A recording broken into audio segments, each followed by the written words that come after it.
Do you want to make your Excel spreadsheets more interactive? A message box is a great way to engage users. I am Nabil Murad, and in this tutorial I will show you how to create a message box using Copilot, even if you are not knowledgeable in VBA. I will cover the VBA basics at a glance and then use Copilot to generate and refine the code. So let's get started. This is a blank Excel file that I saved to my OneDrive as a macro-enabled Excel file with the extension .xlsm, and I have autosave turned on. These are requirements for creating a code using Copilot. I want to create a VBA code that generates a message box that interacts with the user. I will explain the concept and then switch back to Excel and use Copilot to generate a similar code.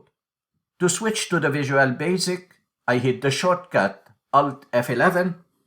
In the Visual Basic editor, I want to insert a module. This is kind of blank page where we write the code. I can click on the Insert tab and select Module, or I can use the shortcut Alt-IM. I want to make some room, then I'll be closing this Properties window. I can reopen it by hitting the shortcut F4. I will close the Project Explorer. I can reopen it by using the shortcut Ctrl-R. I start creating my code, which will ask a question to the user.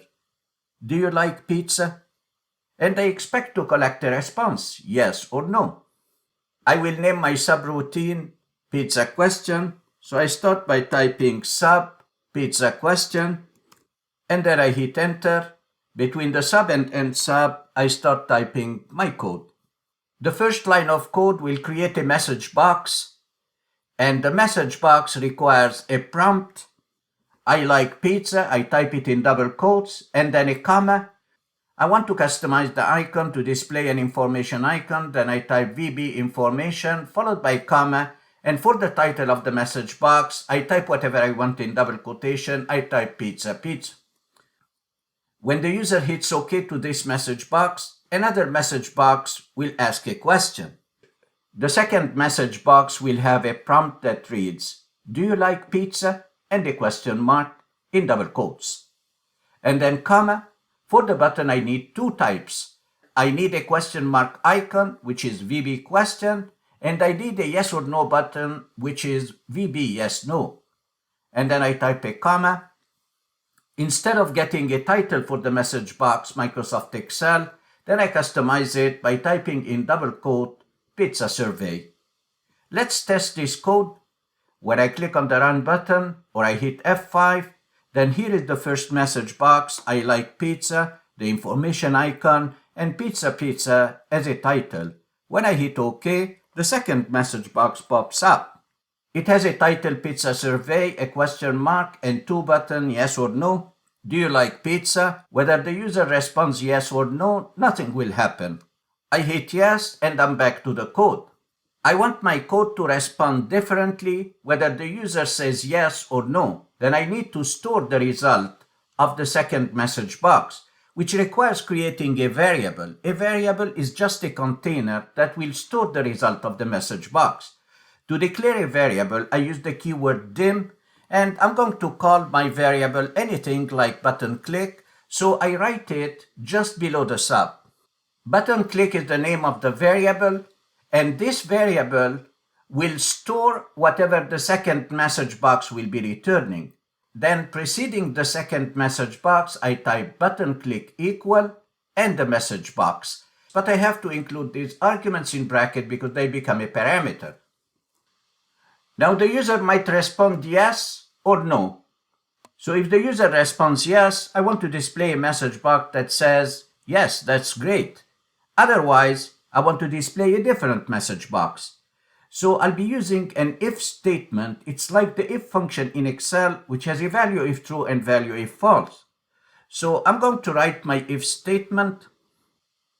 If my variable button click has a value of VB yes, I want the message box that reads, pizzas are great, it has an exclamation mark icon, and the title will be likewise.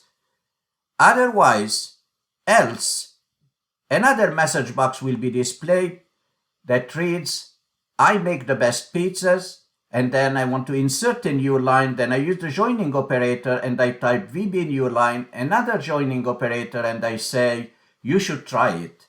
And the title of this second message box, think again.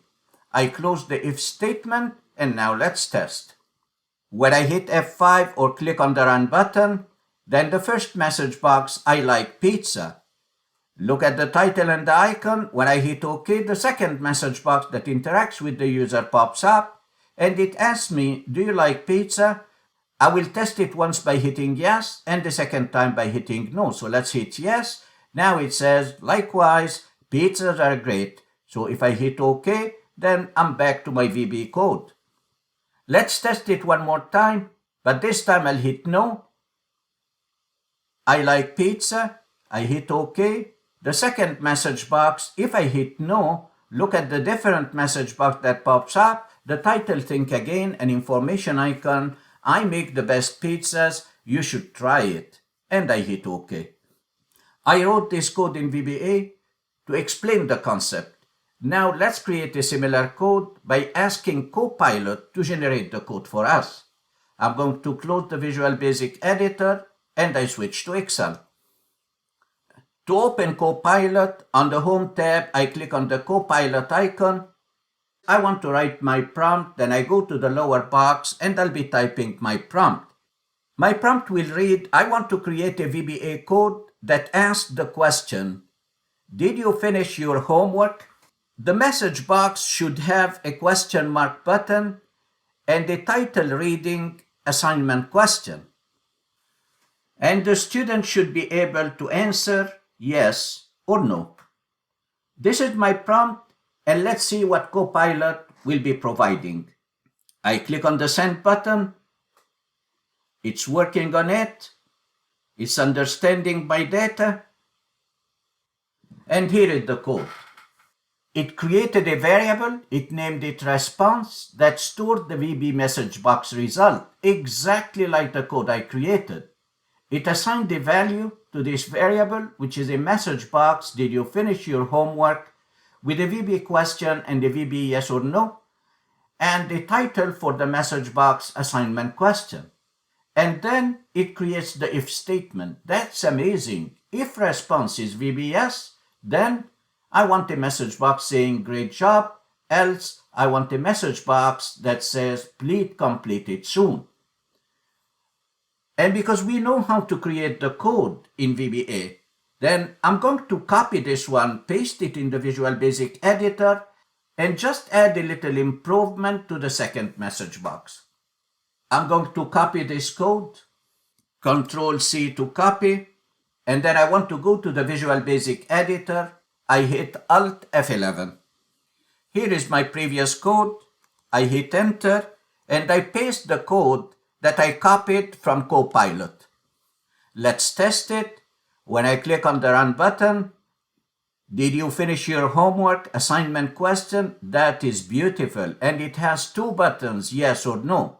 If I hit yes, then the second message box pops up. Look at this. The title reads Microsoft Excel because Copilot didn't add a title to this box. We are going to add it ourselves. And then I hit OK. What if I run the code one more time? I hit F5, but this time I'll be selecting no. Did you finish your homework? I hit no. Here is the second message box. Please complete it soon. And I hit OK. It doesn't have a title. And I want to remind the user that this assignment counts for 15%. So let's go and modify the code in the Visual Basic editor. I hit OK, and let's modify the code. In the if statement for the first message box, I want to add a title response, then I type comma, and in double quotation I type response. For the second message box, I want to add a second line that reads, this assignment counts for 15%.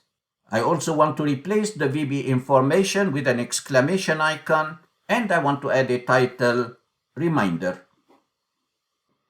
So here is my second message box, and now let's test. I run the code by clicking on the Run button or hitting F5, Did you finish your homework? This is an assignment question and the question mark. What if I hit yes? Great job. And here I have a title response. I hit OK. Let's run it one more time. F5. And this time I'll be selecting no. The second message box having the title reminder pops up with an exclamation mark. And then I have a prompt which says, please complete it soon. This assignment counts for 15%. Wonderful. Let's hit OK. And now you have the two codes. The first one was created by writing the code in VB8. The second one was created by writing a prompt to Copilot. We copied and pasted the code to the Visual Basic editor. It worked just fine, but we improved its appearance a little bit by refining it in the Visual Basic editor. I'm going to close the Visual Basic editor, and now I'm back to Excel. If you found value in this tutorial, give it a thumbs up. And make sure you subscribe to my channel to be notified when new tutorials are released. The best is yet to come. Thanks for watching and see you next time.